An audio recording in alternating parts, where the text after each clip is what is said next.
got our podcast, thinking you should watch it. If you driving, man, it's good for you to listen. No, we keep it real. No, we spit it raw. Sports dialogue. No, it's good if I'm involved. No, we're not the news. We just cool dude with nobody to impress. Just talking our shit. Call it Pressman coverage. Pressman coverage. Welcome to Pressman coverage. I am Lim Dozier. I am probably one of the saddest people in America right now. We'll talk about that today. We'll pass it to the man who's clapping. How you feeling, Cody? Lemuel, Randy, yes. I'm feeling really, really good. Okay. Now we'll go to Randy real quick. We'll go to Randy. How you feeling, Randy? Hey, man. Hey, we here today, man. We have no choice. We have no choice, man. We're here, bro. This is, I'm going to go ahead and just address the elephant in the room. The day is upon us, bro. The day is upon us. Episode after episode, every single episode, no matter what we are going over, this man, Cody Himothy Moore, has talked about Chimere Dike. No matter what. He meant that so much. Show him what you did. He wrote on a piece of paper. This was hours before the draft happened, at least day 2. Chimere Dike, no matter what. It was always Chimere Dike. It was always Chimere. 4.34 40. Can run every route on the tree. I remember saying this. And Borgonzi, he saw the pod. He gets it. He said, we need some speed. We need a leader. Back-to-back team captain. We got him. We got him, baby. Chimere Dike. I'm going to sit in silence and just let you just pop all of your stuff right now. I'm not mad. Go ahead. And it just, really the W's keep coming because Florida won the national championship in basketball too. And so, crazy, man, I just, you asked me how I'm feeling. I'm feeling really damn good. This is probably, I don't know, man. There's some things in life that hurt. And knowing that you called this one hurts. Mm-hmm. 2, it's a Florida player. That hurts even more. Then it's the fact that it's Chimere Dike. You know what the funniest part about it is? When he inevitably does great, you're going to get his jersey because you can't help yourself. I will.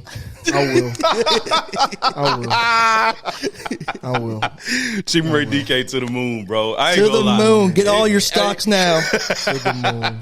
Buy in, fellas. Is here. I hope you guys hear the tone in my voice. Hey, just give me. Hold on. Before we get there, let's introduce the show, and then we'll get. My bad. Okay, we're here. Welcome to Pressman coverage. We are diving into the 2025 Tennessee Titans draft class. All 9 players and some additional undrafted free agents that we've picked up. We're excited to dive into it today. I'm your host, Lim Dozier.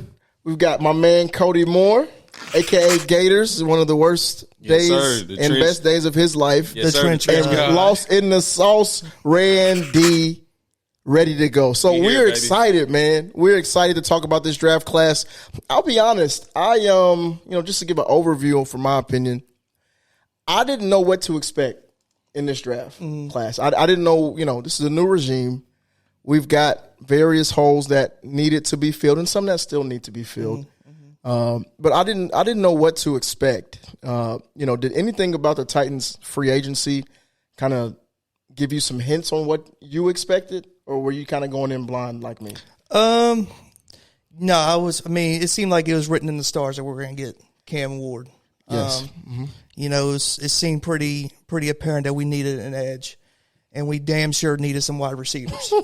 I think they checked on most of the boxes that I thought that they were going to check. Now with the whole Cam Ward thing, I know how you, Lim and Randy, I know how y'all felt about it. Yep. Adam Schefter came out saying that they were going to give us, the Giants were going to give us 2 first-round picks plus additional picks. Yep. I would have taken that deal. Wait, what? I would have taken that deal for sure. I would have taken Abdul Carter or whatever. Okay. And heck, I mean, Shador Sanders fell into the fifth. So, I mean, you could have gotten your quarterback later. But that was hey, I ain't gonna lie. Let me speak on that. Talk your talk. That was a crazy smear campaign that was executed to a T. To a T. That's crazy. Now y'all believe me? No. No, real talk. There, at a certain point, it did get ridiculous. It wasn't ridiculous until the quarterbacks taken before him started Dylan going. Gabriel went. He's 5'10". That was pretty hilarious. And then got drafted to the same team as Dylan Gabriel. Yeah. I know that Amy makes some crazy decisions, and our front office is not one of the strongest in terms of our past and decisions we've made. But the Browns have to be the worst run franchise ever. Yeah, there's some idiots. Like what? They really stupid. What? But wrapping this all back to Cam, it's impossible to not like him. Mm-hmm. Mm-hmm. You just watch the videos of him and Shador just training together, dude, and it just fires you up for real. Yeah. Gets you really think about how he's going to be in the locker room, about how he's gonna rile the troops. Mm-hmm. At least that's my thought about him. But yeah, I mean, I would have taken the deal for sure. But we got Will Levis. And, it's just, if I'm Brian Callahan, I would be thinking to myself, there's just no way. Like, I can't keep trying to win like this. So let's get the quarterback that's got some swagger. Let's get the quarterback that's got a lot of confidence. And, I support the pick. You know what, man? And on top of that, it's a quarterback that whooped on Florida. He did, yeah. I'm fighting back. I'm fighting back today. 350 and 3. Hey, he made me a believer that game for sure. I respect it. But damn, it's gonna hurt. It did hurt. It's gonna hurt. Yeah, and let's talk a little bit about Cam Ward and just kind of where he ended up, overall, and obviously being the first overall pick, we expected that. And one thing I want to talk about is expectations for a number one overall pick, a quarterback, and how that typically turns out. So I pulled our last 10 quarterbacks drafted first overall. So you had 2024 Caleb Williams. Their team went 5-12. He showed some flashes. He was a starter, obviously. The Bears, they started off fine. 5-3 is what they started, and they lost 10 straight or so. They lost about 9 or 10 in a row. Like something crazy. So they showed some flashes, and then you go to Bryce Young.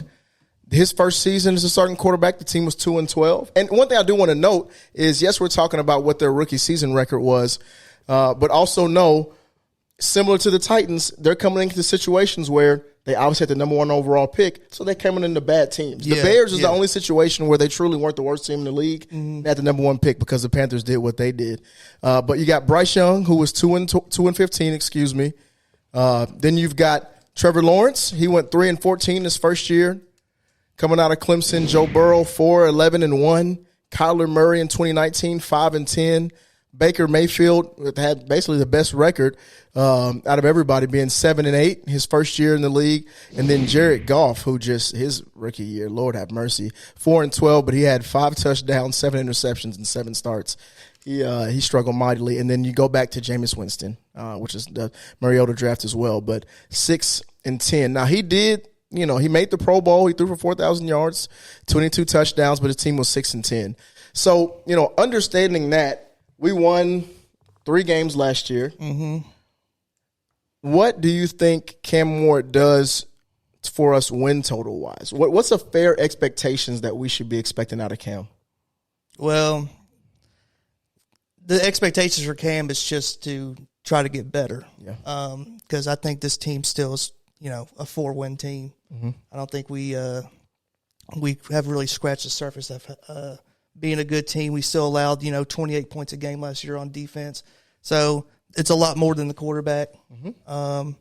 So I think, 4 to 5 wins, but, even for Callahan, like Cam Ward's got to look good. Yeah. So if we win 5 games, but Cam Ward looks good, then, I'm ready to go back with Callahan one more time. But I agree. I think if we can at least get 5 strong wins to where we're seeing flashes, and even in those losses, we're seeing flashes of what this team could be when they fully, evolve into what they could be. I'm happy with that. You know what I'm saying? Right. Because we can just come right back. It's essentially what you see the Bears doing. Mm-hmm. You know, they had to get their coaching out of there, but they seen flashes of Caleb Williams that was promising. So they approached this draft this year and got him another weapon. You know what I mean? So Yep. And that's something that kind of sticks out to me is getting weapons. And we'll talk about some of the weapons we got them in this draft. Oh, we got them, baby. Yeah, we got them. We got a few weapons. We got some dogs. We got a few. We got a new number 1. Okay. Man, we're not doing this. I tried to ease into this. I knew something was coming. Flim Flam was on the way. But, one thing I do want to mention is I know that this happened in between our last pod and this pod, but we did pick up Tyler Lockett as well, who I think is going to help. We did. But in terms of the overall expectations, I think you guys are right. Right now our over-under on most of the betting sites is 5.5. I think that's fair. Doubling the win total would probably be a successful season, depending on how Cam looked, as you guys mentioned. I do think with better quarterback play, 6 games is obtainable, especially since we were playing a last place schedule. But it's going to be pretty interesting to see. But I think overall Cam Ward was the right choice. I am curious, though, is the reason why you were team trade back primarily because just getting as many picks as possible? Yeah, because, the last time we had the number 1 pick, we traded back. And we got, as many bites at the apple to get really good players. And this isn't a knock against Cam Ward. It's just getting a lot of value. And the Giants are probably going to suck again next year, so we probably could have gotten 2 potentially top 5 picks next year. Yeah. So I just think that's you get Abdul Carter or whatever, but it doesn't matter no more. That's all in the mud. We got Cam Ward. I'm in the psych ward. Yes, we Cam. Yes. Hey, come on now. Hey. So yes, we Cam. Search coming soon. What? Yeah, I'm doing it. We've got so it's all. I'm fully behind this pick. And I like that. And speaking of more picks, I do want to just kind of give everybody a recap on how we got here in terms of the 9 picks that we selected. So the number 1 pick really wasn't affected by anything but us being terrible. But kind of looking at, before we get into the 2nd and 3rd rounds, I want to talk about how we got there. So, 1, we did trade with the Seattle Seahawks, our number 35 overall pick, for 52 and 82. And when I first heard the move down, we were all watching it together, I got a little bit nervous. I'm not going to lie, because there were some names on the board that I was like, okay, we got some dogs here. Yeah, we were all pretty excited for Luther Burden. Oh, we were. Luther Burden and Cameron about to go for 1,000 yards. we were getting pretty fired up for the thought of adding Luther Burden with Cam. And as the picks went on, I actually got a little more comfortable with the situation. I feel like a lot of linemen, linebackers, a few defensive players, snuck in there. And it's a couple wide receivers went that wasn't named Luther Burden. So I felt a little bit better about that, getting 82. How did you feel about the trade back overall, Randy? Where were you at with that? The trade back, I was okay with until Jaden Higgins went off the board. Yeah, okay. You know what I mean? I mean, I'll be real, bro. I think I was one of the few people that I wasn't a big Luther Burden guy. But in that time, I'll be real, trying to be optimistic and understand we're in a rebuild. I did get a little antsy and a little wide receiver hungry, and I'm like, all right, I'll take Luther Burden right there. Go get him. You know what I'm saying? He slid, whatever. But I really got nervous when Jaden Higgins went off the board. And then the Texans sniped us again with Noel. Oh my God, I about lost it. I about lost it, bro. But we stuck with the team. We stuck with the discipline and the patience, and we got our guys, man. Yeah, and that's pretty interesting. We'll talk about the moves that we made, but I do want to get your thoughts on this, Cody. Last year, Rand talked a lot about the last, 2 years, because he was involved with 2 drafts, kind of playing the board, doing those sorts of things. But it does feel like at times he did get a little bit of ants in his pants and maybe reached in some moments where, he could have stayed back and some options would have been there. I think we'll talk about it later. But, some of the picks that we got, we wouldn't have thought were going to be there when we picked them. And if we got antsy, maybe we wouldn't have made some decisions. But what are your thoughts on the trade back?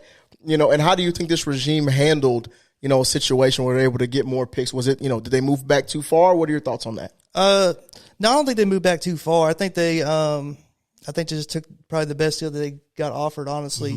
Getting number 52 and number 82, I think that's pretty good value for number 35. I don't know if I love the picks that we got with 52 and 82, but again, you got bites at the apple. Yes. And so they continue to make a couple more trades throughout the draft and accumulate more picks. But yeah, I mean, I would have. I think I maybe would try to stick and pick with Luther Burden, but yeah, I mean, it's just you gotta go get your edges and some defensive players too as well. So did you feel at that time that's what we should have done?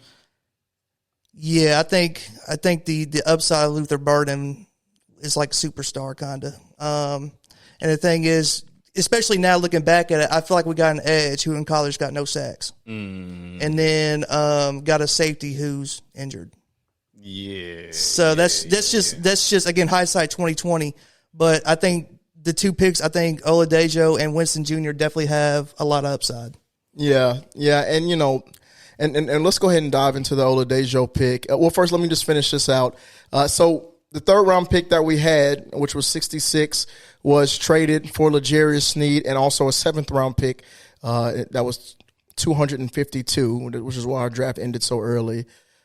We also traded the Baltimore Ravens, which was pick 141 and pick 178 for 136 and 183, which was perplexing. We'll talk about that a little bit later too.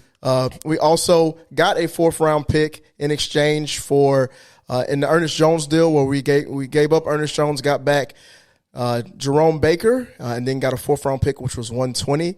And then also in the DeAndre Hopkins deal, we got the conditional 5th round pick, which was pick 167.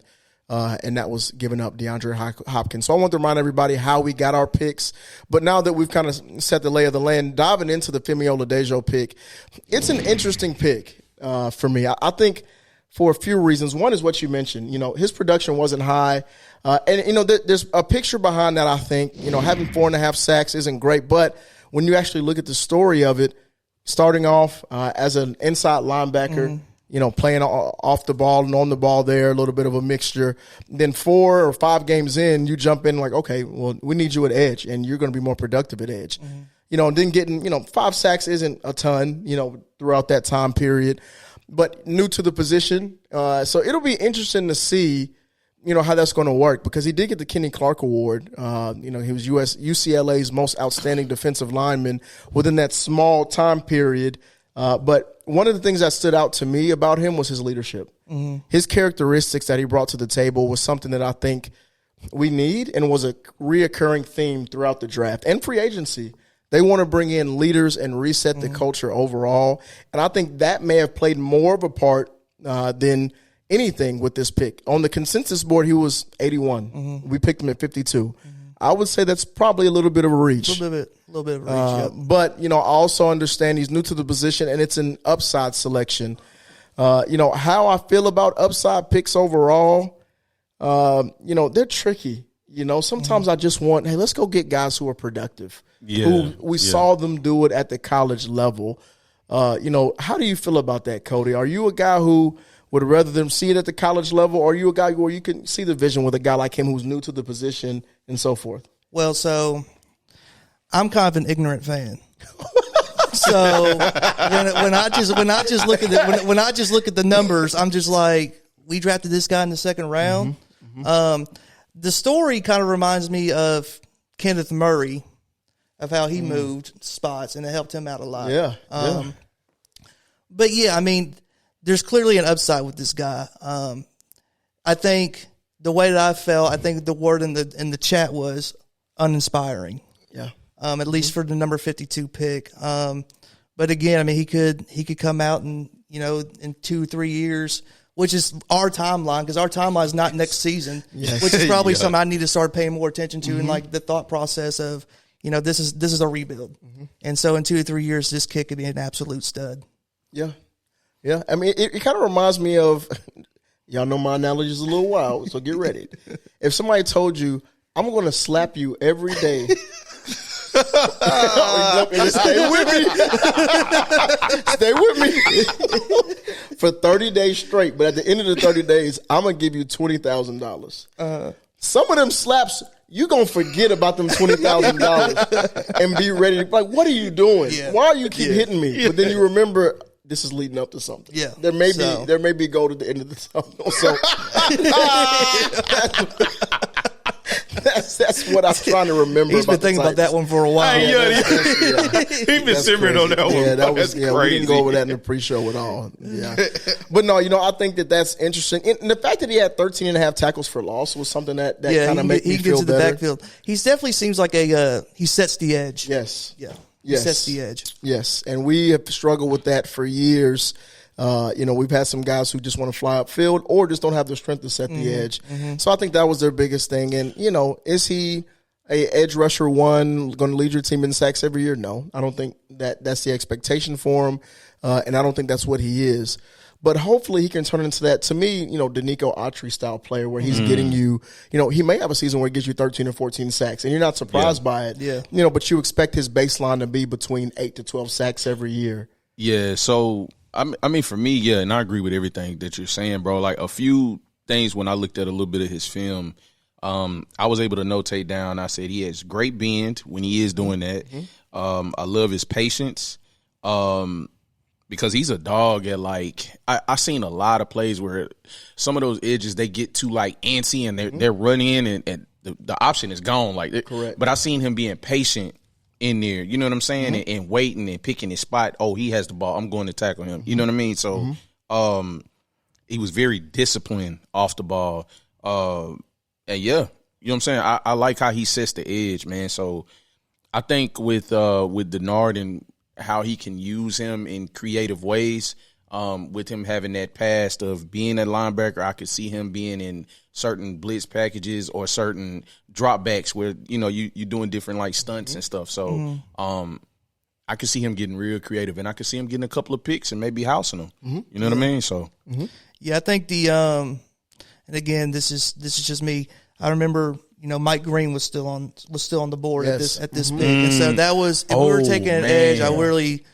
I know he's got some stuff going on or whatever, but he was just such a beast, dude. Man. But we're on this timeline, man, where it's going to be 2 to 3 years, and I think he's got a lot of upside, and I gotta keep that mindset that it's not about next year, it's about the future.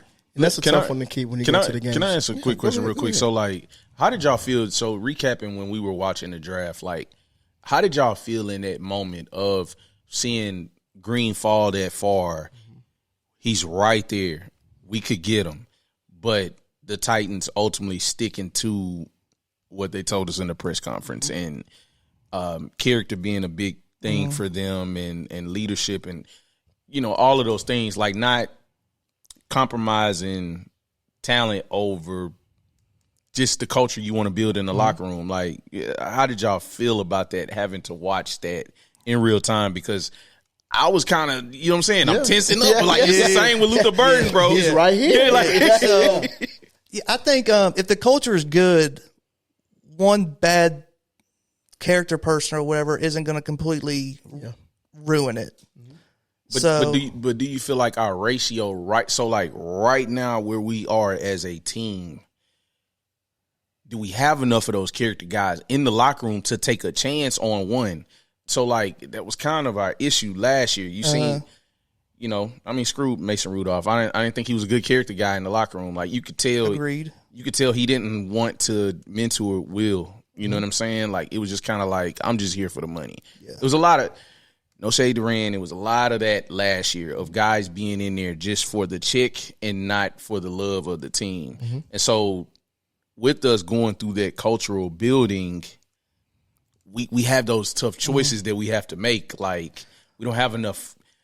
We needed a Tyler Lockett last year. Yeah. You know what I'm saying? We did. But and I think also too, we drafted 7 team captains. Yeah. Mm-hmm. So, probably, when in the second round when Mike Green was on the board, we didn't have all that. Mm-hmm. And so, you're right. you know, the game plan was, and of course they don't know how the draft's going to fall exactly, but you know, I would love to have Mike Green with like some of the other picks that we have in there, to kind of like just to get around them or whatever, and like, you know, help them with character issues if that's even like a thing, or just like get them in that right little culture with Tyler Lockett and and other players, etc. Yeah, but you know, we got Oladejo. He's going to set that edge. Yeah, and you know, we have a distinct style or a genetic makeup we're looking for physically for our defensive linemen. We've gone after big physical players at every way we can, and we'll have to get some undrafted free agents to help us fill out the interior defensive line. But everybody we have on the exterior, the Draymond Jones pickup, a few others, they are big physical edges, 6'3", 6'4", 260 pounds minimum. They can play a little bit. There's position versatility with basically everybody who we've picked up, and I think he fit. I think that was the biggest thing for Mike Green, excuse me. He didn't necessarily fit our overall makeup that we were looking for in two separate areas, one being character and two being the physical makeup. So understanding that, I get it. But, boy, I would love to have a pure pass rusher. We don't have that. We don't have that right now. Yeah, so that's probably the way I would have gone. But, hey, I still don't hate the pick. And, you know, just, again, expectations, we're trying to set them right, because I can get a little wild. Super Bowl 2025 was on my mind a little while ago. Got to get back right. So looking at the last three drafts, edge rushers that were selected in the second round, that's what this is about. You've got B.J. Ojulari. He had 40 tackles, 5 sacks. Isaiah Foskey, he may have gotten hurt, but actually, no. That's games played in 10 games, but he had 10 tackles, 0.5 sacks. Keon White for the Patriots, he played in 16 games. He had 31 tackles, 5 sacks. Arnold, I don't know how to say his last name, but he plays for the Falcons. He had 30 tackles, 2.5 sacks. Bafe Moye, Bafe, whichever one it is. Seattle, he had 41 tackles, 3.5 sacks. I'll kind of skip down a little bit. You've got Jonah Ellis, 38 tackles, 5 sacks.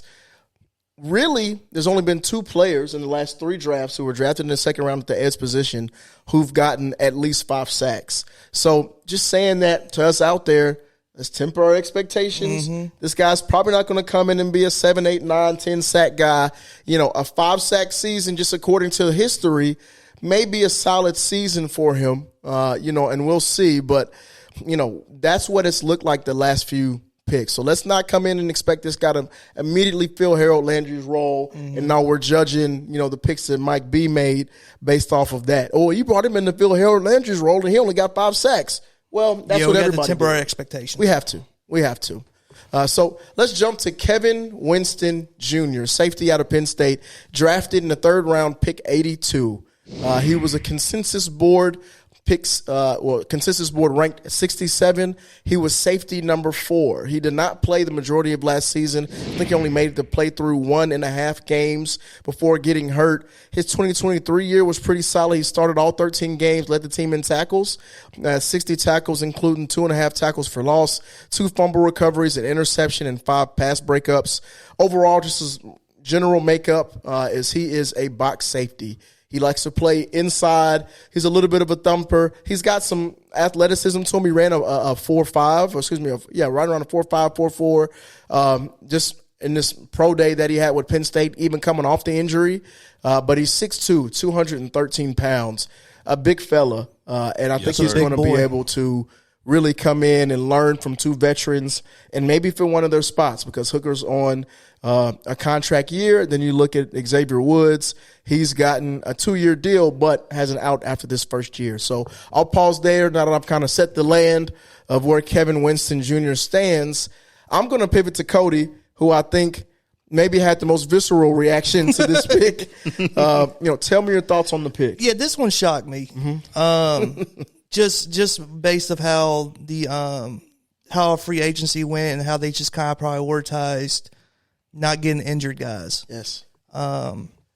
It sounds like he's a great player. Actually, I mean, I think he's got a lot of. It's all about upside. It's about thinking further down the road than just next year. And again, I have to keep on reminding myself that when I start seeing some of these picks. But yeah, I mean, just My initial reaction was that we got a guy who's injured, and we did that all through the last regime. We just got all these injured guys, and it just seemed to never pan out for us.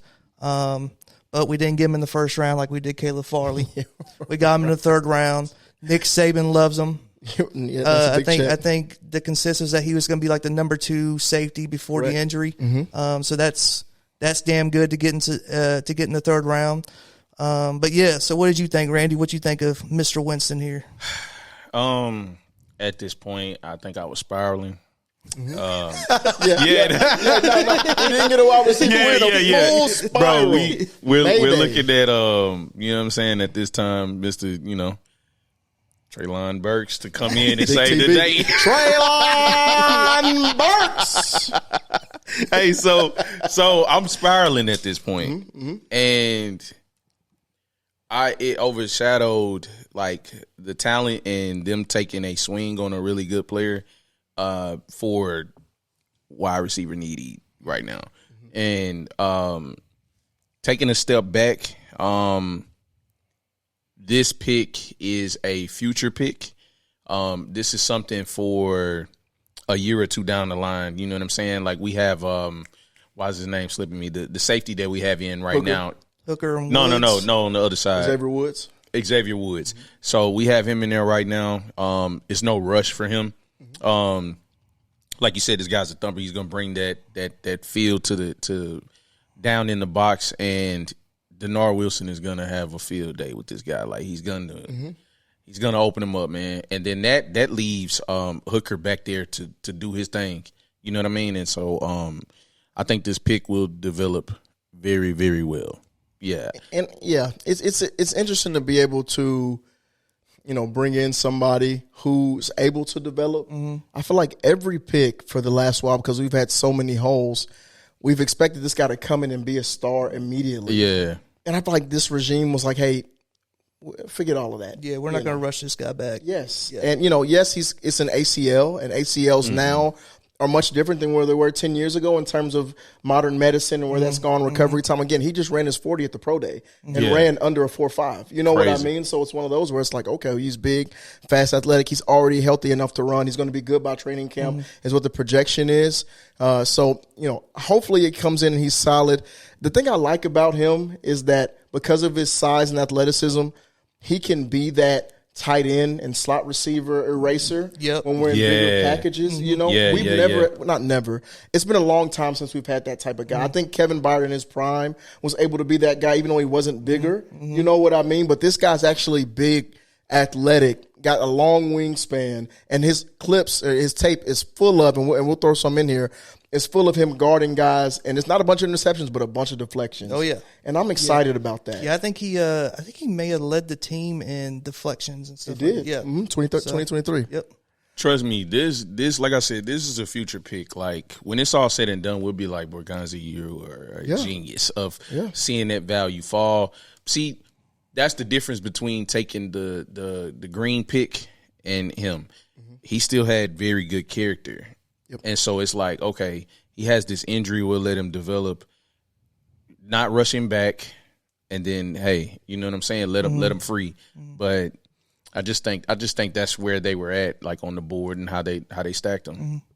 And that's something that I think it stood out for me this year is they just let things just kind of fall into place. Yeah. Some picks were future, some picks were now. I feel like it was a good mix. And they took the future picks at positions where we had the cachet to do that. You know what I mean? Like I think in years past, we would pick up a wide receiver and we had no wide receiver, like Jaquan Jackson, for instance. We picked him up when we really didn't have a true slot receiver who showed any promise for real. And now we're expecting him to come in and do something immediately. Now we drafted Restrepo, and we'll talk about him as an undrafted free agent. He can build behind Tyler Lockett, one of the best slot receivers in the history of the game. Well, he'll be behind Chimere Dike. Okay, we'll go ahead and go to the next. Oh, gosh. And this hurts because I'm saying I tried to rush to the next player. Cody. God, it looks good. Let's talk about pick 103. Chimere Dike out of Florida. Consensus board 203, wide receiver 19, according to Dame Brugler's The Beast. He's got a lot of speed. I'm shutting up. Cody, talk to me about Chimere Dike. Tell the Yeah, people. so this pick right here really saved the draft. Hey. I was, on Friday, I had some questions. I had some questions going on. And they all were answered on Saturday. And then at about 11:10 Saturday morning, she went up there. She said, with the 103rd pick in the 2025 NFL Draft, the Tennessee Titans select Chimere Dike, wide receiver, Florida, and brother. Hey. We got our guy. Again, we got him. It was always Chimere Dike. It was always that. He's why we Draft passed him him on Luther Burden. no matter what. No matter what.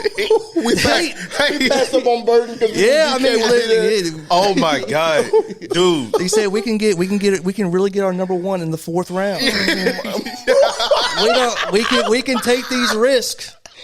And here we are. Oh my gosh, man. This is Dude, just pain. Instant starter. Hey man, my initial reaction was like, what? Like, this is just, there was so many pain moments. And I'll tell you what, you say we got our guy, and, I know we're saying that in jest, but considering who was left on the board, they really targeted Chimere Dike. Yeah. Yes, bro. When I was looking at the best available wide receivers just on the ESPN app, he was like 8 or 9 down at that point. So they really did target him. Mm-hmm. Tell us about him on the field, Cody. Being a big Gators fan, you've got the insight. You watched all the painful games. Oh, yeah. Tell us about Chimere Dike on the field. Man. I mean, he's just, again, he's a 2-time back-to-back team captain.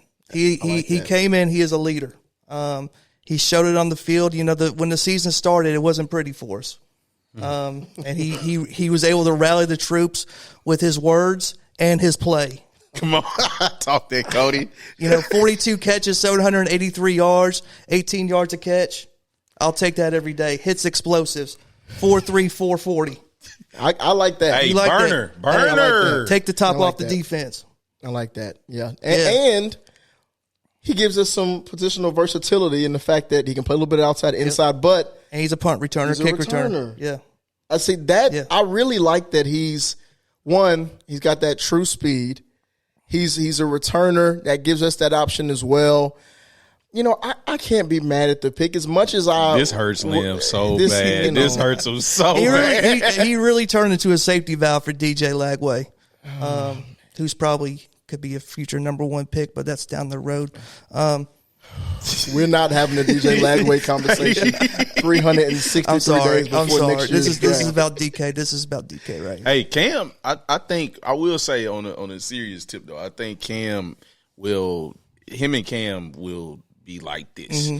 Between reps between him and Restrepo, and we'll get to that. You know what I'm saying? I think Chimere Dike will be a star here. Like, if they use him correctly and scheme him up correctly, and I trust Callahan. We have an improved offensive line. Like I said, Cam is coming into a new situation.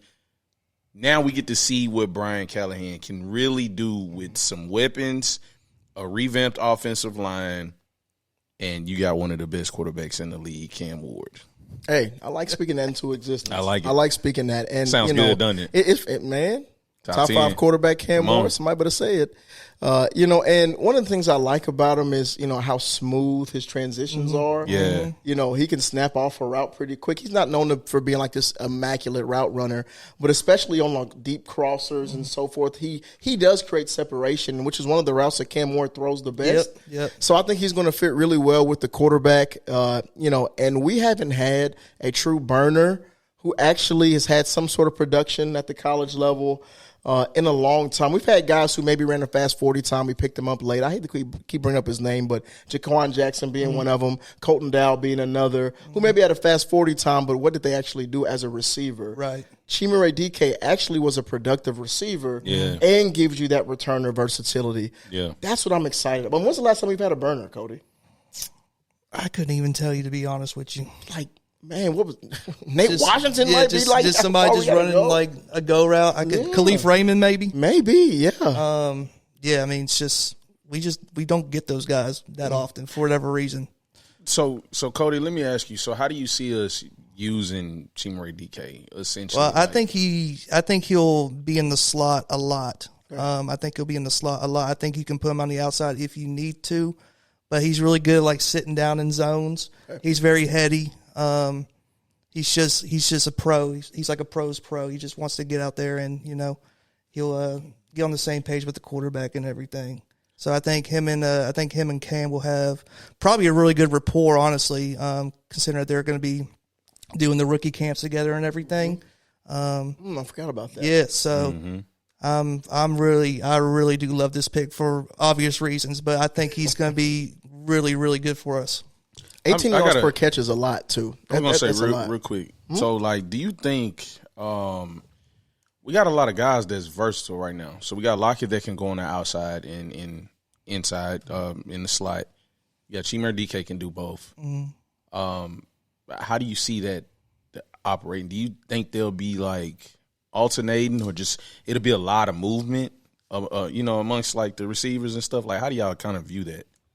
I think there'll be a lot of movement. I think, I think Callahan's just going to be kind of putting people in different places and really just switching up different looks, keeping everybody uncomfortable. Yeah. Okay. And I think that's something we need too. Is like, how many times? Because I'm kind of thinking about, kind of got me getting excited right now.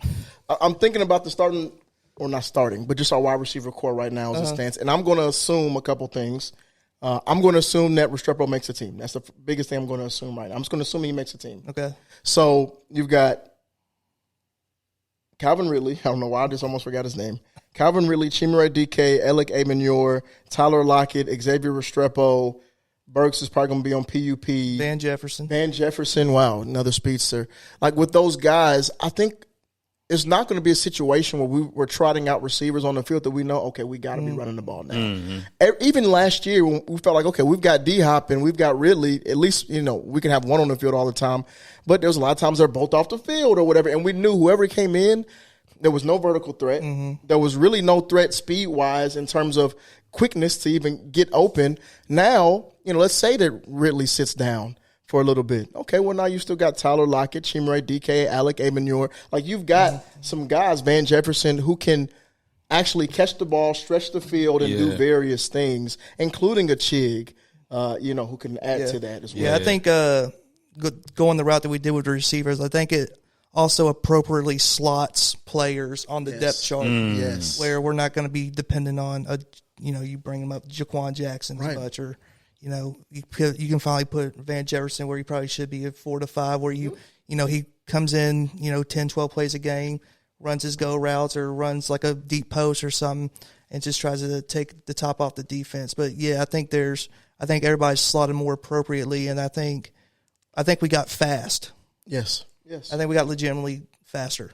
Yeah. Nice. Yeah, it's probably not even close. Yeah. So we're like, previous regime, it was, can you block? Coach, I can catch. That don't matter, son. Yeah. Can you put your hand in the dirt? I'm a receiver. You keep him in tight or what? That is exactly it, man. So we're kind of seeing in real time the philosophy changes. I do think these are the type of receivers that, I'm not just pumping them up as just a magnificent coach, but I think these do fit better with what Callahan wants to do, at least. So I think this is kind of a situation similar to Will Levis last year, where they're telling Callahan, hey, we're giving you more things that fit with what you need. Prove it. Yeah. So I'm excited about that. And, one other piece, we really, day 3 was my personal favorite. Day 3 was fun, bro. Like, that was a day really because fun we followed up with Gunnar Helm, who is a hoss of a man, 6'5", right around 250. Big Tesha boy, too, boy. Big Tesha boy. So we got a guy, he's coming out of Steve Sarkisian's RPO-based offense, which is very similar to what Miami ran in terms of the RPO being something that's a key part of that. And why that factors in for him is, one, an RPO-style offense it's a little bit easier on blocking or tight ends that need to block because of how things flow so quickly. A lot of times they'll let the defensive end come free and make the decision based off of that read. But also it gives you the opportunity with him is talk about production in 2024, 60 receptions, 186 yards, 7 touchdowns in those 16 games, averaging 13 yards per catch. He was an inline tight end, 68% of the snaps, lined up in the slot, 22% of the snaps, and then 10% out wide, which is a part of that RPO offense. I know it's a little bit gimmicky at times, but, he's not super fast. He's not super explosive, but he's just one of those guys that gets it done. And people, one of his main comparisons I saw was T.J. Hawkinson. Where you don't consider him to be a burner. You don't consider him to be super tough. He's not pancaking a bunch of guys, but he's just a balanced tight end. We haven't had a balanced tight end in a long time. I keep saying that over and over, but there's so many things we've done that we haven't gotten in a long time. What were your thoughts on the Gunnar Helm pick, Cody? We'll jump to you, Randy, after that. He feels like a combination of Chig and Josh Wiley. Yeah, right. Yep. Where he can do a combination of both, where, Chig is kind of more the athlete and Wiley's the big body. This guy seems like he's both. And he can, it's not a tell that he's on the field of what we're going to do. Finally. Yeah, dude. So when I saw we got Gunnar Helm, dude, I was like, we got mini Kittle. Yeah. I love that comp, bro. And hey, man, I think this guy is gonna be a stud. No offense to Josh Wiley, we've been waiting for a long time for him to break out. This guy will, it's put up or shut up now because he can do both. You know what I mean? And I love this guy's athleticism. I love how he breaks in and out of routes. This guy is the full package, and hell of a steal pick right there, man. Yeah, I think it could make either Wiley or Chig. It's going to push one of them. Yeah, because for whatever reason, I just don't see them letting go of big Nick Vanette.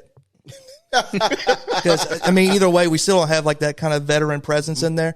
So unless they try to go get, Mark Andrews or something like that to help with that room, I could see where Wiley or Chig could become expendable, and probably more Wiley because he's kind of had the injury problems here recently. But yeah, dude, when I saw that we got Gunnar Helm, dude, I was fired up. See, and I like it because, of course, we mentioned his production in college. He's a big failer. And on top of that, if we go 2 tight end sets now, we've got, let's say we go Chig and Helm. We've got 2 true pass catching tight ends in the game that can still challenge the defense.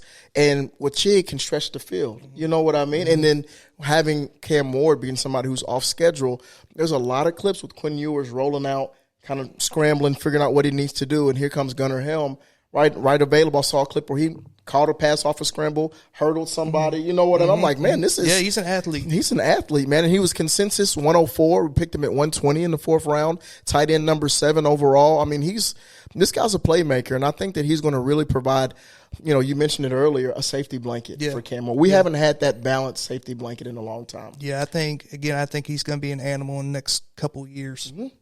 Yeah. So, I was going to add just in there, I think this just ties into everything that the analysts were saying at the time. The belly of the draft was so filled with good depth. You know what I'm saying? And so that type of slide from being projected 104 to 120 is you can't beat that, man. You got to go get him. It's awesome, and it speaks to just the value that you can find if you just go after. You're not necessarily, we know we have 2 tight ends on the roster. That's where I think they really started playing their board at this spot. Okay, this guy's still here. We have to. Yep. You know what I mean? I think there was a wide receiver or 2 available around that time. We have to. But then a few picks later, we come right back with an even crazier situation in terms of somebody, quote-unquote, sliding. Consensus big board ranked 70. Wide receiver number 9, Elic Ayomanor, drafted at pick 136, 6'2", 210 pounds out of Stanford. And, I think you looked it up, the worst offense? Worst offense in the ACC. So, these numbers, don't let them fool you. 63 catches, what's it say, 831 and 5 touchdowns? 6 touchdowns, yep. So, if he was in a better offense, he probably wouldn't putting a lot up a lot fatter numbers, honestly.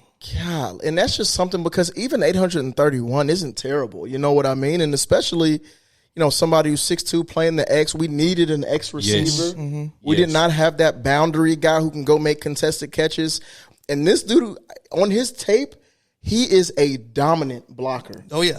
He is if you're a corner lined up against him and that ball's coming your way, he's trying to pancake you. Yeah. I love having a big receiver who uses his strength and does those things. And again, Stanford's offense was a tempo-based RPO offense. It was terrible, but it was some of the same concepts that were going to be run, or that was run with Cam Ward, and probably going to be trajected for us to run with the Titans. Go turn on that film where he's playing against Travis Hunter, number 2 pick. Cooked him. 200 plus yards. I'm talking about cooked him. Well done. And you know what I like about him is he's not just a big body who's going to catch it and Tyler Lockett it, where you catch it and dive straight to the ground. He's got some yards after the catch ability. He's not A.J. Brown and Debo where he's running over dudes, but he's just slippery. And to be 6'2" and 210 and doing those things, I think that's something that's awesome. Again, another high character guy. And at this point, offense, skill position, essentially, sliding tight end into that slot. Yeah. We finally got some weapons. I'll be honest, at this point, I had forgotten all about us drafting Cam Ward almost. Well, that was the thing too, man. It was just like, it was good to see that this felt like they're building around the young quarterback. Yes. This is where it felt like it was like, okay, we're gonna go get our young quarterback the weapons that he needs for the future. Because he's still got Ridley and Lockett, but they're probably not gonna be here for 3 or 4 more years or whatever. I think these are the guys that Ward's gonna be throwing to for the next 4 to 5 years. Building through the draft was something that they said, and they got guys who mix production and potential, and we haven't done that. It's either one of the other. Leadership, more than anything, almost. So I really, really like that. I love this pick. I loved him, for a lot of reasons. I had to say pause. It was too much going on. There was too much going on. You love him. To fight through it. You love him. He's all slippery for it. I was 6'2", 210 of them. Like, golly, I had to. I'm sorry, y'all. But, getting an X receiver was something we really needed. And I just kept picturing and remembering us panning to the locker room or panning to the draft room after we had picked up, defensive end number 6 of the draft a couple years ago, and everybody's waving at the camera. Trolling us. You know what I mean? Trolling us, bro. And I was a guy who I really, I thought Rand had potential and was going to do some good things. There was some times where I was like, I think this guy might be the man. He turned out not to be. And one of those moments looking back at it was that where I'm like, dude, we, of course, us as fans were clamoring for wide receivers, getting our young quarterback some help. But on top of that, you should also recognize we need some help. And going to get DeAndre Hopkins a few months later was at least something. But it was just a patch job. But that's not building through the draft, building something sustainable. We weren't a DeAndre Hopkins away from a Super Bowl, so we probably shouldn't have made that move. Here, now we get a guy who we can maybe, the fact that, again, I'll bring this guy up. I'm not the biggest fan of his work, but he's honest. PK mentioned, asked one of our executives, hey, do you think he has the opportunity to start week 1, and open up the season as our X receiver? And he was like, well, he's got to work. He's a rookie, but you can figure it out. The fact that he even asked that tells me how much PK believes this guy could actually, turn into that guy. Yeah, dude. I mean, he just looks the part in every sense of the word of being a true deep threat for us. Yep. So let's dive into our 5th round pick. We got Mr. Jackson Slater at pick 167, a guard out of Sacramento State. We haven't done the best with FCS linemen here recently. Dylan Radins, shout out. He developed at least into an average starting guard, but we needed more than that. Consensus big board, 165. In terms of centers, he was center number 4, ranked on Dan Brugler's The Beast. But he went a lot of games. I think I don't want to, quote it, but I know he played a lot of football. I think it was 42 games overall, if I'm not mistaken. He also was first team All-American, the FCS. One of the big things I do like about him, though, is pass block wise, I think he gave up 0 sacks the last 2 years and 1 pressure. Need that. Like, that's I'll take that all day from a 6'3", 311-pound lineman. No more of the, Aaron Brewers, where, you're 6'3" or so, but you're also 270 pounds. Like we've actually got some guys back there. He excels in the zone blocking scheme, which is, we run a mixture now with having Bill back there, kind of helping with the run game and the O-line. But, I think that he's going to be a solid pass blocker, somebody who can develop. And I think the hope is that he comes in and fills Zeitler's spot here soon. Yeah, I think he definitely. I think he's going to need some time to get adjusted to NFL level for sure, because I think that was a big massive thing that happened with Ravens. Is just that you're coming from San Diego State or North Dakota State, wherever it was, but and you're just kind of being thrusted into the NFL. I mean, it's a whole different ball game. Yeah. And so I think being able to get behind Skoronski and Zeitler. I think that's good because he's got a lot of traits that you want in a big freaking lineman. And Randy, I'll let you jump in here before. He does give you position versatility as well because he can play guard and center. I think that's something that's extremely helpful. But what did you think about this pick, Randy? I know, again, we're not diving into Sacramento State tape a bunch, but, just taking a developmental guard / center interior lineman, I'll say, how'd you feel about that? It's everything that we were asking for at that time. You know what I mean? He has the strength. He has the size. He really impressed me. I think he went viral for how he was stonewalling a lot of guys at the Senior Bowl. Yep. So that was very impressive to me. So that lets me know that he has like the potential and upside to develop. And he has a true pro in front of him right now, a true vet that can bring him along. You have Zeitler, then I love that versatility. If it gets sticky, then he can slide over to center if necessary. Yep. And so, that's what we need, man. That's what we need. I love the pick. Yeah, I think at these rounds, you're kind of looking for elite traits that you can try to build on. I think it was a great swing. You know what I'm saying? In those late rounds like that, like those are the type of swings that you want to take. And I think it was value on the board. So yeah. And I think he's probably our Corey Levin replacement long term. Yeah. That guy who's been around 8-9 seasons, keeps getting signed back. He'll always be here. Always be here, but as a guy you can trust as a backup center, backup guard, whatever. Yeah. And getting into our 6th round pick, Marcus Harris, cornerback out of Cal, 5'11", 190 pounds. One of those tough corners as well. He's showcased some versatility where he's played in both press and off coverage.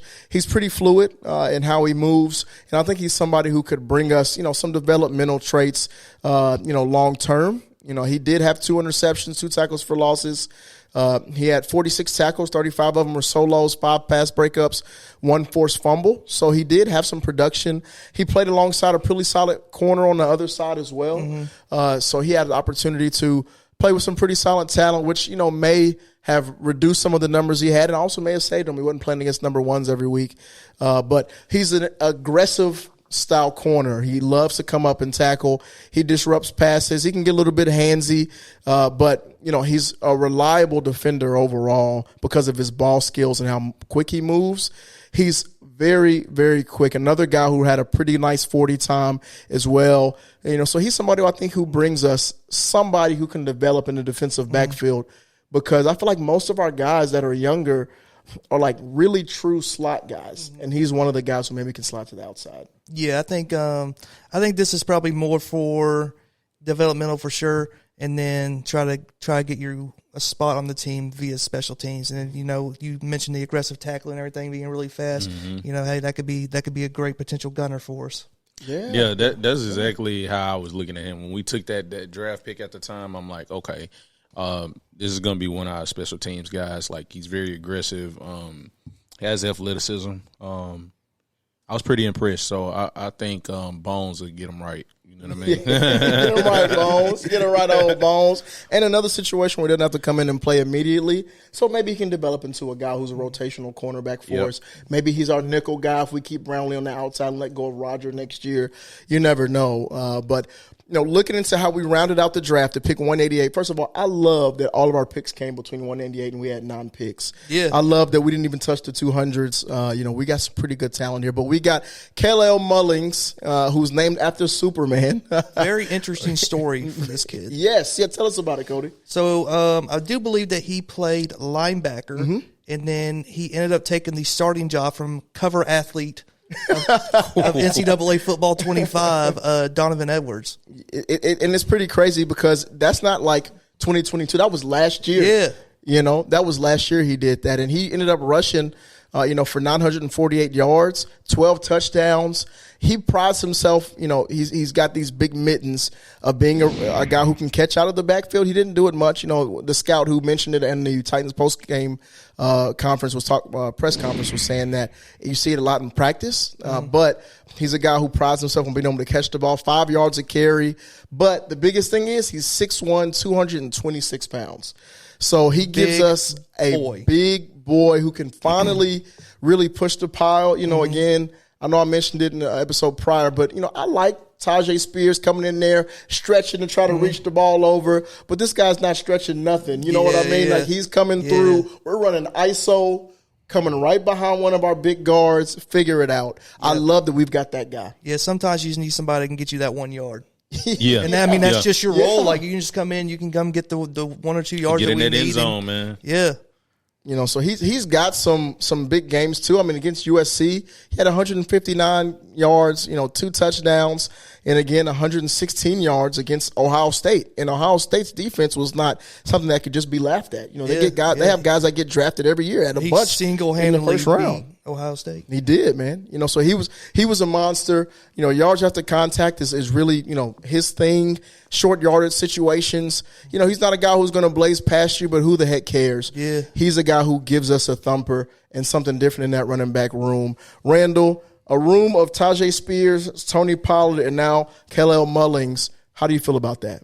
I'll take it, man. Once again, obviously the scouts and this GM room were not aloof to the things that the fans were discussing. Mm-hmm. And hey, we love Tony, but y'all ran him in the dirt, bro.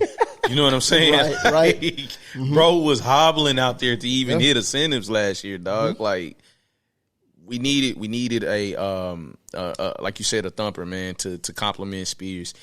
Him and Tony are essentially the same. And so with this we now have balance. Yep. We have balance. And with a better offensive line, I'd love to see how this stuff gets schemed up, how we use these guys, how we get versatile, and how we get creative. So, it lightens the load on Cam Ward. Yes. The more we can do with the running back and O-line positions. Mm-hmm. I know we talked a lot about wide receivers, and we're about to get into one here in a second in the UDFA conversation, but those things really help your young quarterback. The best way to do that, let him be able to drop back, pass the ball when he needs to, but let's hand that rock off. Yep. Let's do that as much as we can. So diving into the undrafted free agent conversation, we'll talk about a few of these here. We won't dive into every one, but I do want to start with the biggest signee and probably the coolest story is Xavier Restrepo. He was wide receiver 25 based on the Beast and had a fifth or sixth round draftable grade by most people who reviewed him overall. So he's somebody who I think we can really use. I think he's going to fight and make the team just based off of pure instincts and how he performs. Mm-hmm. What did you think about the situation? I'll start with you, Randy, for Restrepo getting picked up as a UDFA. How did you feel about that, and where do you think things go? Man, I love it, man. I love the tenacity that Restrepo plays with. Once again, good character guy. And you can't. It's like the Julian Edelman thing. Like sometimes guys go out there and they're not good at testing, but if you put them on the field and let them do what they do, it shows. Restrepo, I mean, and I just love them taking a shot on this guy. Like, and that lets me know that this is a new era of the Titans. It's all in on Cam Ward. Mm-hmm. He was able to go and get his guy. Yeah. Hey, I'm calling. Hey, don't let Restrepo fall, man. I need him. You know what I'm saying? Mm-hmm. Like, give this guy a shot. And so I think with just that, I think he'll come to camp ready. I think he'll come prepared and charged up, man. And I definitely think he'll make this team. So, yeah, I love it. I love the pick. Well, not the pick, but I love the pick up. You know I what think mean? it's really good to probably just for Cam Ward too, just to like overall just get more comfortable just having somebody that you already know there on the team. And he set. I think he set the receiving record at Miami. He did. But boy, that Florida game, dude. He hit this dude Asa Turner with a move towards ACL. I was just like, what is this? I was like, this dude's on a different level. So the fact that he ran a 4.8 shocked me. Like I was legitimately shocked. He does not look slow. He looks very fast. He never looked slow to me. So I don't know if he had like a little injury or something, or his get off the line or whatever just wasn't like how it was supposed to be. But he don't look 4.8. No, not at all. And you look at his film; it's full of yards after catch stuff. I saw one play spent, juke back the other way, dove for a few yards. I mean, he's somebody who's going to fight. And the word that comes to mind is a word that you say a lot: grit. He's a gritty style wide receiver who just wants to get it done, and that doesn't show up. Sometimes when you're looking at the, just raw numbers of things like you mentioned. But he's somebody I think we can get the ball to. And, you mentioned having somebody on the team that you're comfortable with. Somebody on the team you're comfortable with, you can learn the playbook with because he's a wide receiver. You know what I mean? Like, it blends well in many different ways. And was your favorite target, why not go after a guy like that? Especially, it wasn't a guy who didn't have a draftable grade at all. This is a guy who a lot of people thought would go in the 5th or the 6th round. Yeah. And at one point, before the 40, a 4th or 3rd round pick. So getting a guy like that in the undrafted free agent market, when we don't have just a stacked wide receiver room, why not? Yes. Why not? So we'll dive into the next guy. Another guy that, Cody, I'll kind of lean on you a little bit. Offensive tackle 22, based on the Beast, a 7th round grade overall. Brandon Crenshaw Dixon out of Florida. Tell me about him. Yeah, he was a transfer. I can't remember where he transferred from. It was from a smaller school though. Okay. He played right tackle. Okay. So I think they wanted to try to put him at left. They kind of moved him around sometimes. He's kind of like a swing tackle, which is kind of what we need to. So I think he's definitely got to earn his spot for sure. But I was kind of shocked to see that he didn't get drafted. I thought he'd be like in the 6th or 7th round. I know that was kind of like his projection, but I think he could come in and have a real good chance of making the team. See, and that's we don't have a swing tackle. We really don't have a true backup tackle. Right, we picked up a couple older guys. Right before the draft, we picked up 4 or 5 on the same day. But we need a true younger developmental swing tackle. So hopefully he can turn into that. UDFA's that's kind of their peak is being able to be a swing tackle at least to start out. So hopefully he fights and does that. Again, the fact that he had a draftable grade and he didn't get drafted, great grab by them. And somebody else who's in that same bucket is Cam Horsley, defensive lineman out of Boston College. He was defensive tackle 24, had a 5th round grade on him. He is somebody who's a powerful defensive tackle who really kind of adds to that room. We don't have a lot of depth in that room at all right now. We've got Keandre Coburn. We've got Sebastian Joseph Day, Jeff Simmons, and Tavondre Sweat. So we need somebody else to be in that room so we can get rid of the older guys that just kind of circulates through the league and have somebody who's young and can build alongside a pretty solid, from a talent perspective, that room is pretty talented. Yeah. So I think that's going to be a good spot. I think another potential upside, guys, is Devin O'Malley. Randy, you got your phone out real quick. Look up Devin O'Malley and just tell me what his stats were. I just remember I saw something on Twitter yesterday or X that I can't remember who it was, but they're saying how excited they were looking to his film because his numbers were crazy. So I don't know why he potentially fell out of the draft or whatever, but I wish I could remember what the stats were and everything, but I'm kind of curious about it. That'll be interesting to dive into. And while Randy's looking that up, I think that there's a few guys on this list that may have a chance of squeaking into the roster. There's a defensive tackle, Isaiah Rakes, out of Auburn, nose tackle specifically. We need a bigger body who just plays pure nose behind Sweat because I think there'll be times where if we want Sweat to be able to move to D-tackle and still have another really strong guy in the middle, we can do that and have a nose next to him. Garrett Hollis Jr. out of the WVU, West Virginia University. He has no chance of making the roster, but not too worried about that. And Clarence Lewis, he was at Florida at one point. No. Jalen Kimber was at Florida at one point. Cornerback, he's a 52. big corner. Yeah, that's what I saw, around 6'1", 6'2". He played at Penn State his last year, had an undrafted grade, but he still had a lot of write-ups on him, and somebody who's a potential pick, somebody who plays on the outside primarily and can give us some versatility overall. Did you find anything on O'Malley, Randy? I'm getting on him now, man. Perfect. I'm looking it up. Perfect. So what do you give this draft as a grade? And that was something, I'm thinking about is – in terms of the draft grade overall, it's interesting because I went to all the outlets. Pro Football Focus gave us an A. Sports Illustrated, B. CBS Sports, B-. USA Today, B. The Score, B. New York Post, B. Music City Miracles, SB Nation, just said we had a general developmental type of draft. Our success will depend on Cam Ward overall. But for me, I probably have to say, if our day 2 felt like day 3, I'd probably be screaming A+ right now. Yeah. I have to say B strictly because of our day 2. Mm-hmm. Our day 1 and day 3 were A's to me. Mm-hmm. Our day 2 is probably a C+. That could develop into a B+ if those guys pan out to what the potential says they can. So I think right now I'm right around a B for the draft. I think I'm right where everybody else fell. I think we mixed production and potential really well. We didn't reach too many times, reach for guys who I think were just outlandish, somebody who nobody had ever heard of. Even the Sacramento State guy, he wasn't a reach based on the consensus big board. Also gives us that, interior lineman we were hoping for. So I think a B is exactly where we stand. What about you? Yeah, I think after the first 2 days, I was sitting about a B-, and Cam Ward was really carrying that for us. Yeah. But then, man, Saturday hit.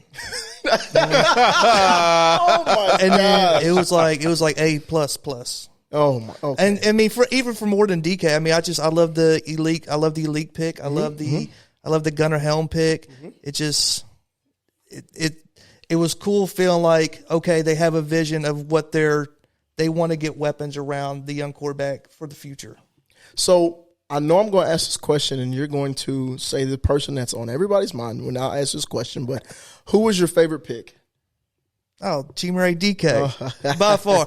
But if he's excluded, I mean, it's got to be Cam Ward. Yeah. It's got to be Cam Ward. Yeah, just hope. Pure mentality, too, man. Dude, I love listening to him talk. I know it, I just love listening to him talk, dude. He just has that dog in him. Yeah, he's him. He played for the Huskies, right? Yeah. Mm-hmm. Mm-hmm. Yep. Yep.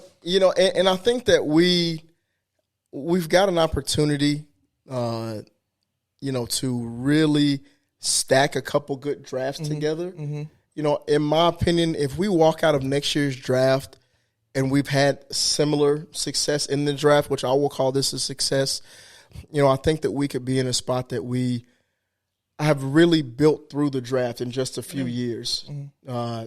I think he's solid. And, Randy just kind of flashed up some numbers for me. So the O'Malley kid is somebody who's got some strong potential. Okay. I think that he's somebody who's going to be able to really provide us with a few things on that interior defensive line, has some position versatility as well, is known for his strength. So I think that we'll be able to really, really dig in with him. But Randy, I want to jump to you in terms of how do you feel overall about the draft? What would you grade it, letter grade wise? Man, I'm gonna give that a B+.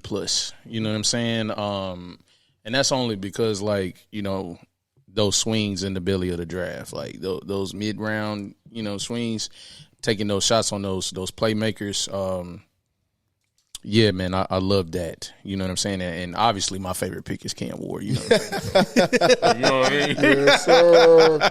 Yes, sir. Welcome to the psych ward. So I agree. Do you want me to get his stats real quick? Off of What's his name again? O'Malley? Yeah. And matter of fact, we'll make a graphic for it. That's what we'll do. For sure. We'll make a graphic for it, throw it up so you know. You want me to read a few off? Yeah, you have to do. Yeah, read a few off for me. Okay, so it said it finished career sixth on the NU career chart for quarterback sacks with 22.5. Okay. Made 130 stops, 7 solo tackles, 30 tackles for a loss, of 191 yards. Played 58 games, started over 46 in the last 5 seasons. Goodness gracious. So, that many sacks for a defensive lineman. If I could take those stats and put them on what's his name? Oladejo. Yeah. I'd be super fired up. Yeah. No, for real. As crazy as that sounds, but yeah. That's interesting wow. that he didn't get drafted. I know. Yeah. Those are some numbers for an interior defensive lineman to have 20 plus sacks. Yeah. Dog, what's going on? Aaron Donald. That's crazy. But sounds like a stud, man. Sounds like a really good grab, bro. And that just adds to, I think this is maybe, and again, I know maybe this is relying heavy on Restrepo, but I don't even care.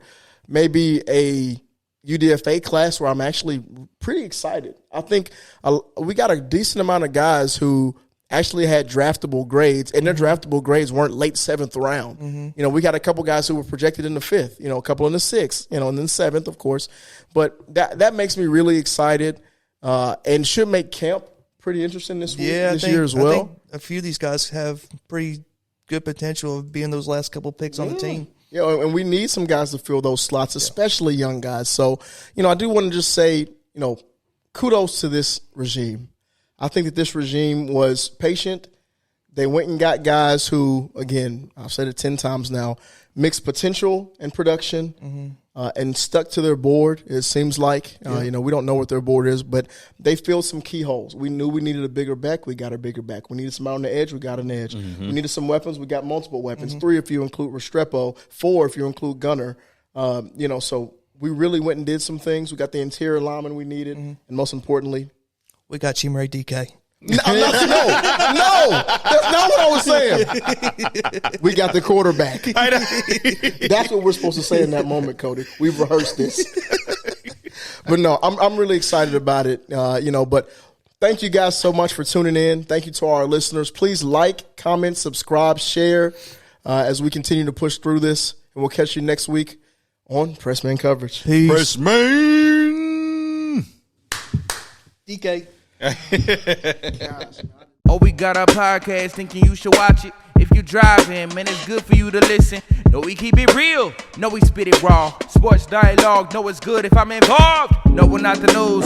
We just cool dude with nobody to impress. Just talking our shit. Call it Pressman Coverage. Pressman Coverage. Pressman Coverage. Pressman Coverage. Pressman Coverage. Pressman Coverage. Pressman Coverage. Pressman Coverage. Good news, bad news, everything moves. Good moves, bad moves, everything moves. So we made a podcast called it Pressman Coverage. Made a podcast called it Pressman Coverage. Yo.